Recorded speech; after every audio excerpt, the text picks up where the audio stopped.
The Grand Council chamber of the Galactic Confederation practically buzzed with nervous energy as Admiral Kex'lan adjusted his ceremonial collar for the 100th time.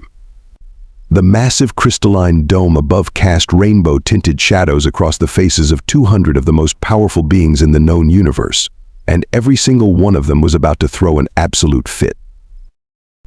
You mean to tell me High Counselor Zenora's tentacles rippled with barely contained frustration that the humans have received over 10,000 standard contact protocols in the last solar cycle alone, and they've responded to exactly none of them? Kex'lan cleared his throat, a habit he'd picked up from studying those very humans. That is correct, Your Eminence. Not a single acknowledgement. Preposterous council member Baxis slammed all 4 of his appendages on the hover desk.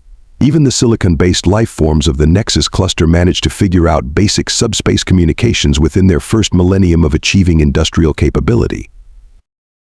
A holographic display materialized in the center of the chamber, showing the blue-green world that had become the biggest headache in Kex'lan's 300-year career. Earth. Such a simple name for such a monumentally frustrating puzzle. Perhaps, suggested Council Member Lyra, her bioluminescent patches pulsing with amusement. They're simply very, very stupid. Kex'lan fought the urge to roll all 3 of his eyes.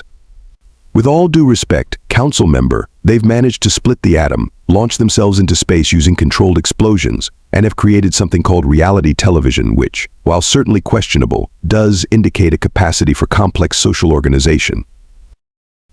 Then why, Zenora demanded, do they persist in broadcasting their entertainment signals into space using primitive electromagnetic waves? It's like trying to communicate with quantum encryption using smoke signals.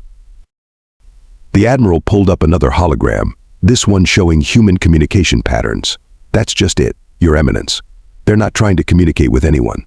These broadcasts appear to be purely for their own entertainment. They're simply leaking their culture into space. A shocked murmur rippled through the chamber. The very idea of not actively seeking contact with other civilizations was almost offensive to the gathered dignitaries. The Galactic Confederation had stood for 50,000 years on the principle that all spacefaring races should be welcomed into the fold, assuming they could figure out how to answer their cosmic phone. And what of the greeting messages we've planted on their moon? Their Mars? The carefully calibrated signal beacons we've placed throughout their solar system. Baxen's color had shifted to an alarming shade of purple. Kex'lan brought up yet another display, this one showing human space activity. They've found several of them. They've studied them. They've even preserved some in their museums.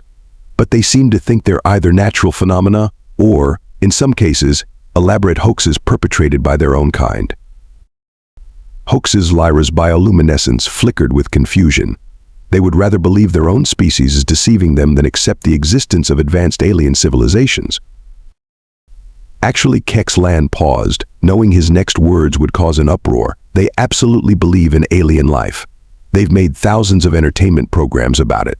They just can't seem to recognize it when it's literally right in front of them. The chamber erupted in a cacophony of various species versions of laughter, from subsonic rumbles to high-pitched trills. Zenora raised several appendages for silence, but even she was having trouble maintaining her composure. So let me summarize, she said, her voice quivering with barely suppressed mirth. These humans are advanced enough to destroy themselves with atomic weapons, primitive enough to still use combustion engines, paranoid enough to assume their own people are faking evidence of alien life, yet optimistic enough to constantly make entertainment about meeting aliens. And Kex'lan added, pulling up one final hologram, they've just launched their first antimatter reactor last week, despite still using fossil fuels for most of their energy needs. Their development path is unique. The chamber fell silent. Antimatter technology without first mastering fusion power. It was like discovering a species using quantum computers while still riding horses for transportation. By the eternal void, Baxt whispered, his purple hue fading to a concerned blue. They're not ignoring us because they're primitive. They're ignoring us because they're completely unpredictable. Zenora's tentacles coiled thoughtfully. Admiral Kex'lan, I believe we need to reconsider our contact protocols.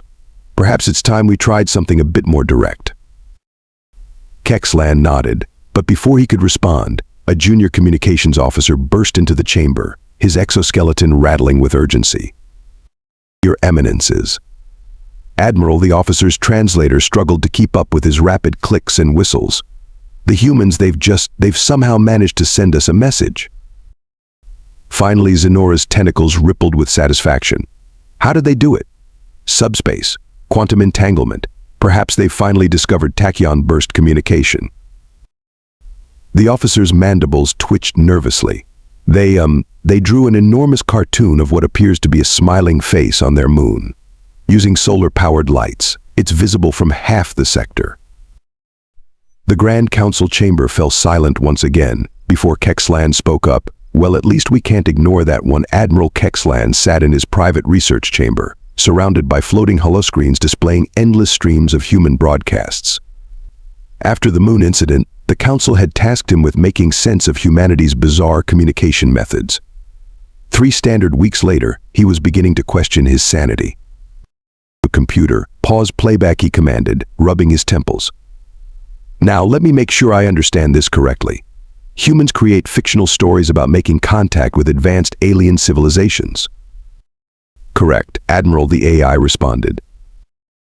"And in many of these stories, the aliens are trying to invade their planet." "Also correct. Yet in their actual scientific broadcasts, they're actively searching for alien life and sending out messages into space." "Affirmative. Would you like to review the SETI archives again?" Kex'lan waved a hand dismissively. No, play the next entertainment broadcast. The one about the human facility called Office." The screen flickered to life, showing humans engaging in what was supposedly typical workplace behavior. Kex'lan's research team had spent days trying to understand why humans found it entertaining to watch other humans perform their daily tasks inefficiently. His communication console chimed. "Admiral, you have an incoming transmission from senior researcher Nixis." The holographic image of a tall, elegant being appeared, her iridescent scales shifting colors as she spoke. "Admiral, you need to see this immediately. We've been analyzing human technological development patterns, and well, you might want to sit down."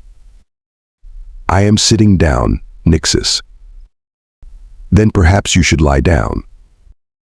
Kex'lan sighed. "Just show me."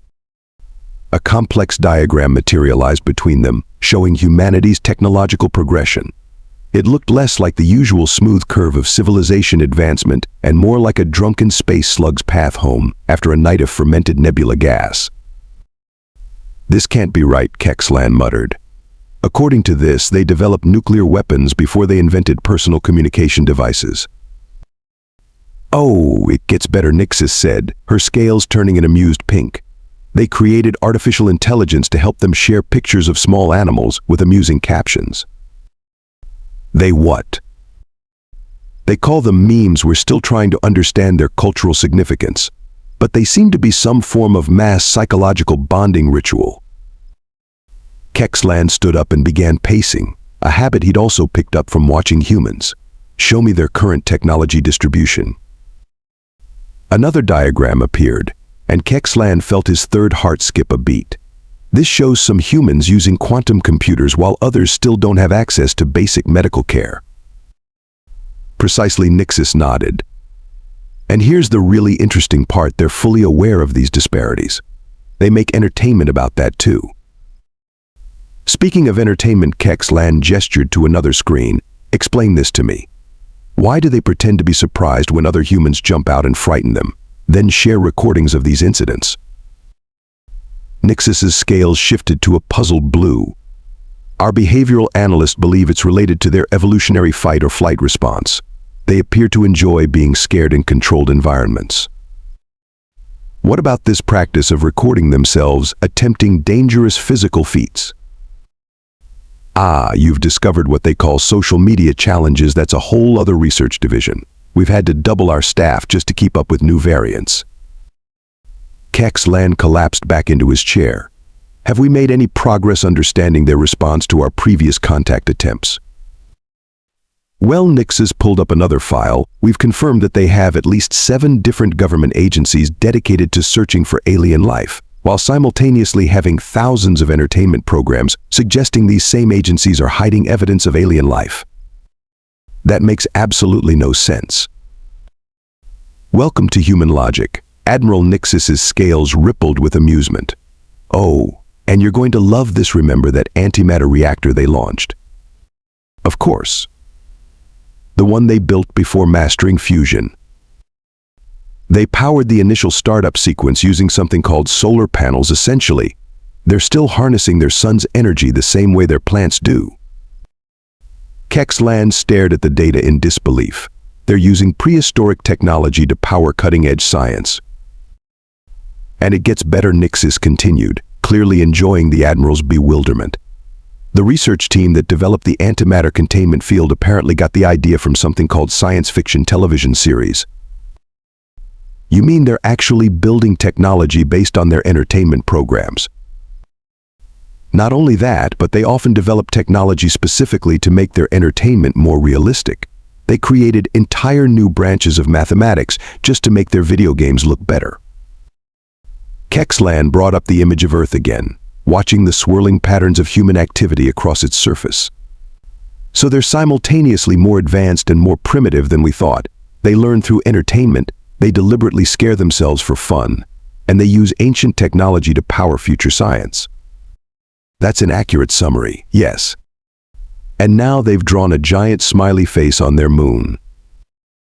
Which, by the way, Nixis added, they did using recycled satellite parts and solar technology from their primitive space program.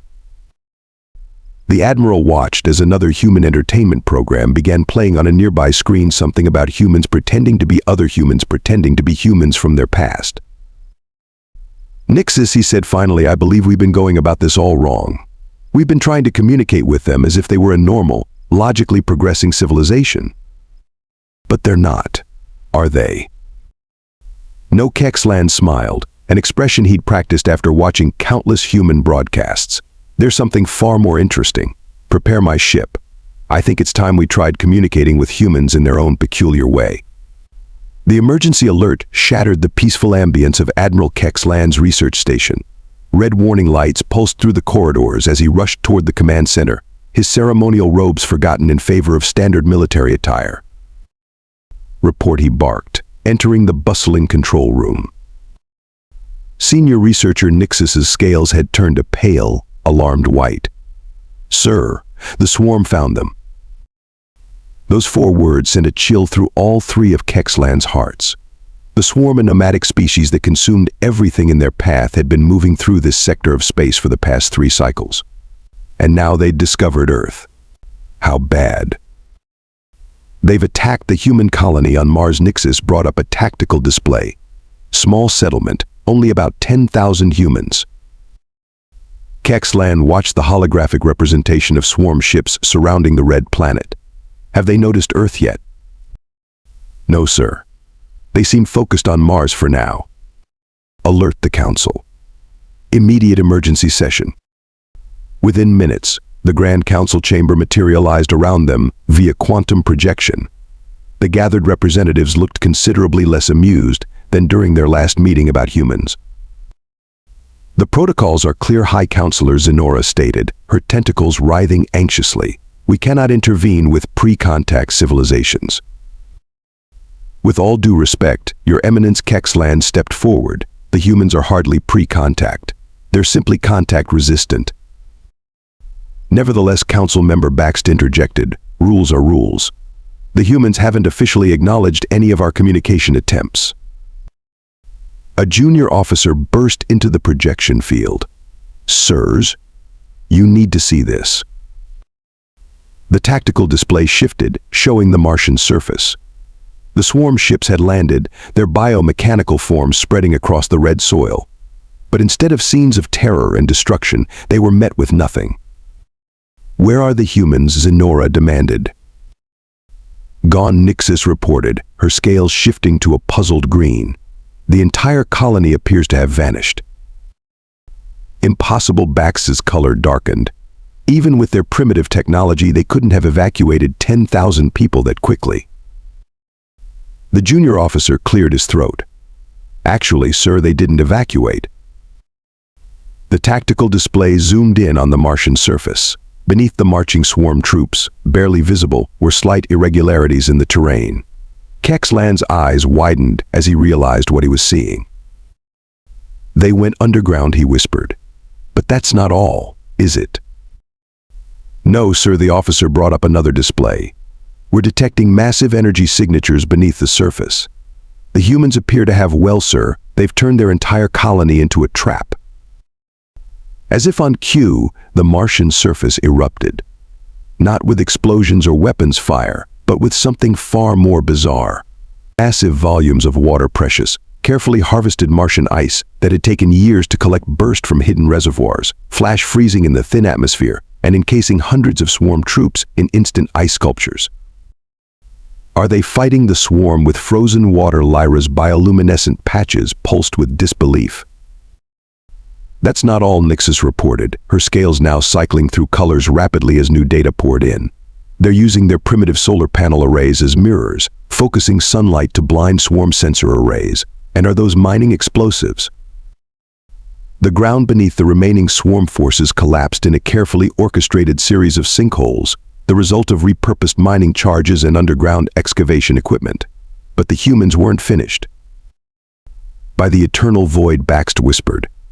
"They're using their maintenance robots as suicide bombers."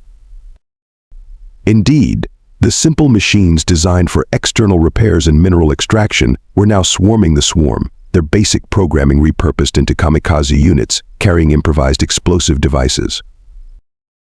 "This is unprecedented." Zenora's tentacles coiled tightly.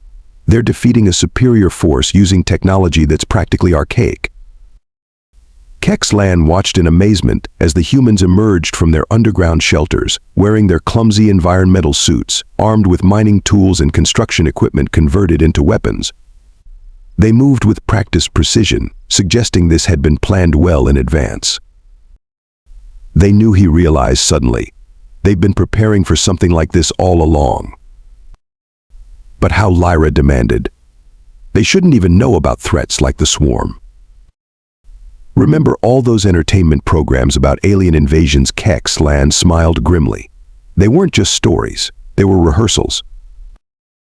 The council watched in stunned silence as the humans systematically dismantled the swarm attack force. When the last swarm ship attempted to retreat, it was brought down by a barrage of missiles that, according to all known laws of physics, shouldn't have been powerful enough to breach its shields. "How did they?" Baxt began. "They miniaturized their antimatter technology," Nixus reported, checking the readings. "They turned it into weapons. Small ones, using parts from their entertainment devices." The tactical display showed the remaining humans regrouping, salvaging what they could from the battlefield, including pieces of swarm technology. Several were already attempting to interface their primitive computers with the alien tech, their expressions visible through their helmet visors, showing not fear or shock, but intense curiosity. "Admiral," the junior officer called out, "we're detecting a transmission from Earth to the Mars colony.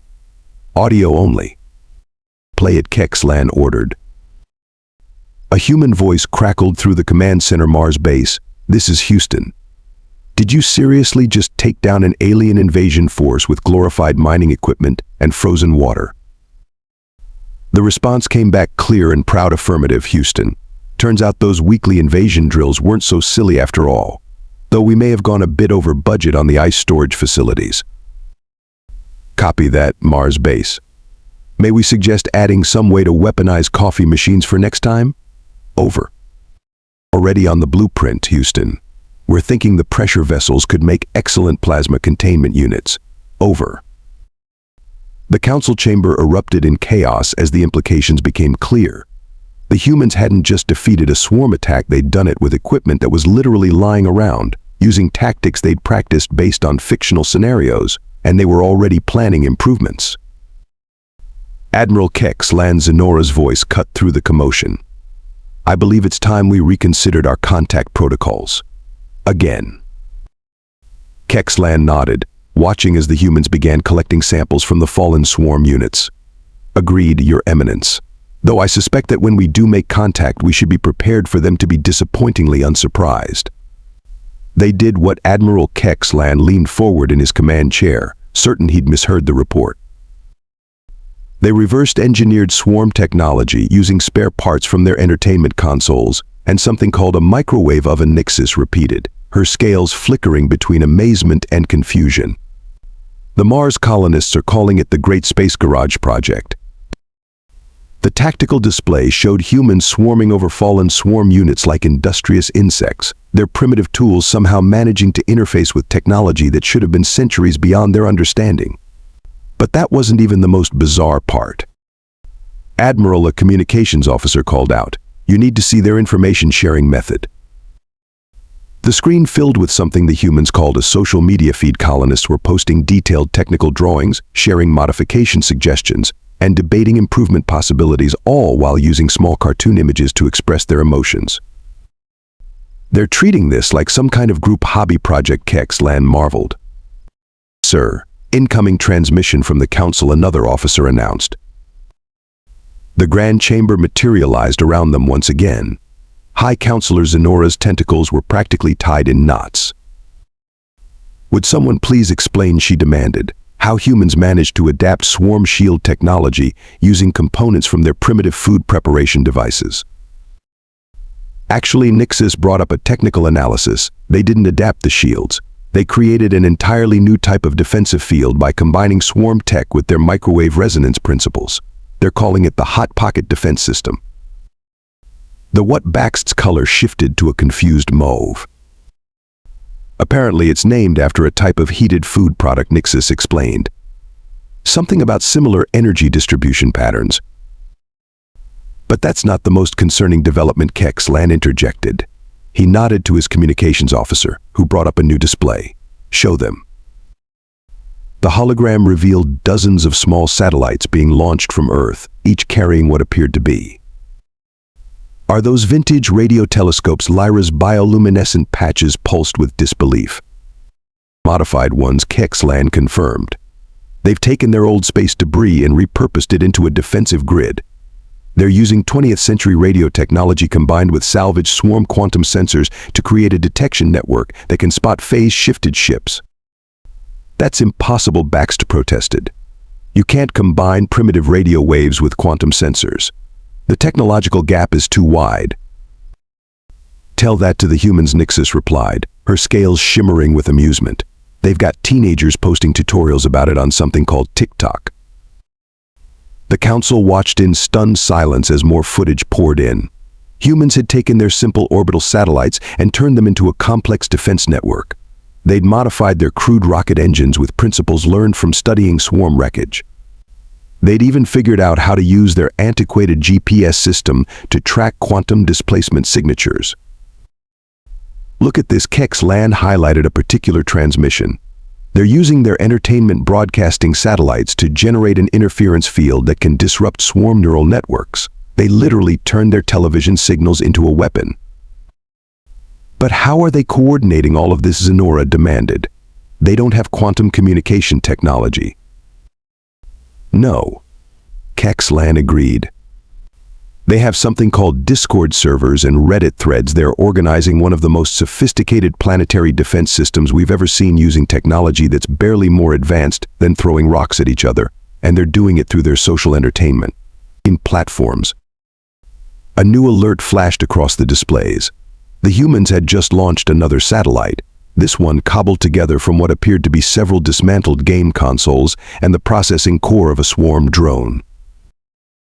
"They've named that one too," Nixis reported, her scales twitching in what might have been suppressed laughter. "Nintendo Switch Swarm Edition." "This can't be happening," Baxent muttered. "They're supposed to be a pre-contact civilization. They shouldn't be able to." He was interrupted by another alert. The humans had just successfully tested their first quantum communication device, built inside the shell of an old telephone booth. "Oh, this is interesting." Nixis brought up a new data stream. "They're not even trying to understand how the swarm technology works at a theoretical level. They're just tinkering with it, like children playing with construction toys." "And it's working." Zenora's tentacles writhed in disbelief. "Better than working," Kex'lan confirmed. "They're improving it. Look at these efficiency readings. They've increased the power output of swarm tech by 47% just by," and I quote, trying stuff until something cool happens. The tactical display updated again, showing a new development at the Mars colony. The humans had taken the frozen remains of the swarm troops and... "Are they using them as lawn ornaments?" Lyra asked incredulously. "Apparently they're calling it their victory garden," Nixus explained. "They've also started a competition to see who can repurpose swarm biotechnology in the most creative way. Current leader is someone who turned a swarm neural processor into a coffee maker." "A coffee maker?" Zenora repeated weakly. "Yes, Your Eminence. They claim it makes, and I quote, out-of-this-world espresso." Kex'lan watched as more data poured in. Humans were sharing their discoveries globally, turning their primitive internet into a vast collaborative engineering project. They'd already adapted swarm energy weapons to work with their solar power systems, created hybrid defense shields using principles from their microwave ovens, and were now experimenting with combining their crude AI systems with swarm neural networks. Sir, a junior officer called out, "We're detecting another launch from Earth." The tactical display showed a small rocket lifting off, carrying what appeared to be. "Is that a vintage arcade machine?" Baxter asked. "Yes," Nixus confirmed. "Apparently they've discovered that the random number generators in their early gaming devices are surprisingly effective at predicting quantum fluctuations in swarm shield harmonics. They're beating advanced alien technology using obsolete gaming hardware." Lyra's bioluminescence flickered rapidly. "Not just beating it," Kex'lan corrected. "They're revolutionizing it. Look at these design modifications they're sharing. They're not just copying swarm technology, they're reimagining it entirely. They're approaching it without any of our preconceptions about how advanced technology should work. And they're having fun doing it," Nixis added, bringing up more social media feeds. "They've turned it into some kind of global competition. Teams are forming, sharing ideas, competing to create the most efficient or creative adaptations." "There's more," the junior officer reported. "They've started something called Project Reverse Uno. They're planning to use their modified swarm technology to launch their own space exploration program." The council chamber fell silent as the implications sank in. The humans hadn't just defended themselves against an advanced alien threat, they'd turned it into an opportunity for technological advancement, approached it with enthusiasm rather than fear. And were now planning to expand into space using their bizarre hybrid of primitive and ultra-advanced technology. Admiral Kex'lan Zenora spoke finally, her tentacles moving in slow, deliberate patterns. "I believe we may have made a serious mistake in our assessment of human civilization." "Indeed, Your Eminence," Kex'lan agreed, watching as another modified satellite joined Earth's growing defense network. This one apparently was powered by something called a potato battery combined with swarm quantum fusion cells. "We've been waiting for them to advance enough to join galactic civilization," he continued. "Perhaps we should have been preparing galactic civilization to deal with them. Instead, the formal reception hall of the Galactic Confederation's flagship practically sparkled with nervous energy." Admiral Kex'lan adjusted his ceremonial collar one last time as the first official human delegation prepared to board. "Remember," he briefed his staff, "they're still adapting to proper galactic protocols. Try not to be offended by any irregularities." The doors slid open with a dignified whoosh. The human delegation walked in, led by their appointed ambassador, Thomas Parker. He was wearing what humans called a Hawaiian shirt under his formal diplomatic robes. "Hope you don't mind the casual touch," Parker grinned, gesturing at his shirt. "Figured since we're all friends here, might as well be comfortable." Behind him, his diplomatic team was already taking pictures with their primitive mobile devices. One was trying to teach a very confused alien protocol droid something called the Macarena. Counselor Zenora's tentacles twitched slightly. "Ambassador Parker, we welcome you to the Galactic Confederation's flagship. Though I must ask, why did your team bring a toaster?" "Oh," that Parker brightened. "Well, we figured out your quantum encryption systems work great with our 1980s kitchen appliances. This baby can decode transmissions faster than your standard quantum computers. Something about the random heat distribution patterns." Kex'lan watched as the humans proceeded to set up their bizarre mix of advanced and primitive technology around the reception hall. They'd brought a lava lamp that could somehow detect phase-shifted ships, a rubber duck that housed a quantum AI, and what appeared to be. "Is that a Furby interfaced with swarm neural technology?" Nixie asked, her scales shifting to a bewildered purple. "Sure," as one of the human technicians replied cheerfully. "Turns out those things were already practically alien technology. We just had to give them a little upgrade." The council members watched in a mixture of horror and fascination as the humans began explaining their various technological improvements. They'd not only adapted swarm technology, they'd completely reimagined it using principles that defied conventional scientific understanding. "And this," Parker said proudly, pulling out what looked like an ancient gaming device, "is our universal translator. Runs on AI batteries and quantum entanglement." "You powered a quantum device with primitive chemical batteries." Bax's color shifted rapidly between shades of disbelief. "Well, yeah, the quantum stuff kept overcomplicating things. Sometimes simple is better, you know." As if to prove his point, the human delegation had brought their own refreshments, something called juice boxes, that they'd somehow modified to work with the ship's artificial gravity systems. "About that whole first contact situation," Parker continued, sipping his juice through a tiny straw. "We need to clear something up." The room fell silent as Parker pulled out an old, worn piece of paper. It was a child's drawing, dated nearly 50 years ago, showing surprisingly accurate depictions of various alien species, including members of the Confederation. "You see," Parker smiled, "we knew about you all along. Those messages you kept sending, we got them, all of them. We just figured you needed time to get used to the idea of us." What Kex'lan's 3 hearts nearly stopped. "Oh yeah, we picked up your first transmission back in the 1960s, but we looked at your civilization, all organized and proper, and thought these folks are not ready for humans yet." "You were waiting for us to be ready." Zenora's tentacles coiled in shock. "Sure were. I mean, come on, you saw how we handled the swarm. Could you imagine dropping that kind of chaos into your nice, orderly galactic community without some preparation?" The human delegation nodded in agreement, several of them already setting up what they called a pizza party using modified swarm heating technology. "So all those entertainment programs about aliens," Nixis began, "were our way of getting our own people used to the idea, yeah. Plus they gave us some great ideas for when we actually needed them. Speaking of which, anyone want to try our new pizza? It's cooked using quantum fluctuation waves, makes the pepperoni extra zesty." The council members stared as the humans casually served food cooked with technology that shouldn't exist, while discussing their plans to spruce up the Confederation's flagship with some vintage Earth tech. "Oh, and about that smiley face on the moon," Parker added, between bites of his quantum-cooked pizza. "That was actually Plan C. Plans A and B involved synchronized global coffee machines and teaching dolphins to use quantum computers. But we figured we'd start with something simple." "Simple?" Kex'lan managed to sputter. "Well, yeah, we didn't want to overwhelm you with the really weird stuff right away. Baby steps, you know."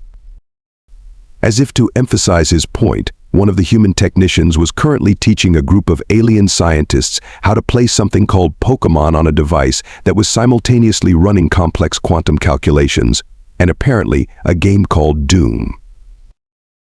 Ambassador Parker, Zenora spoke carefully. "Are you telling us that your species intentionally held back technological advancement and first contact to protect our sensibilities?" "Pretty much," Parker shrugged. "Plus, it was kind of fun watching you try to figure us out.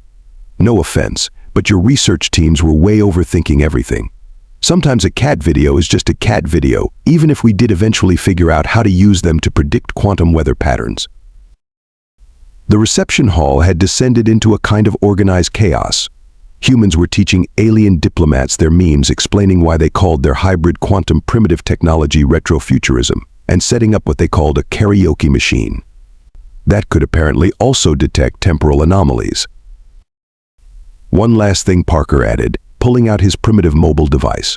"We're going to need to update your galactic internet. Trust me, once we add cat videos to it, diplomatic relations will improve by at least 200%. We've got the math to prove it." Kex'lan looked around at his carefully ordered world being cheerfully upended by humans who had apparently been playing the longest, most elaborate practical joke in galactic history. And somehow, he couldn't help but smile. You know what the really funny part is, Parker said, now wearing a party hat made from repurposed swarm bioarmor. We actually tried to make our response to your messages more formal and sophisticated at first. But then we realized, why pretend to be something we're not? The galaxy needed a little chaos. You just didn't know it yet. As if to punctuate his statement, the humans modified Furby suddenly began singing an ancient Earth song called Never Gonna Give You Up through the ship's quantum communication system. And just like that, the galaxy would never be the same again. But maybe, Kex'lan thought as he watched a council member attempt to do the Macarena, that wasn't such a bad thing after all.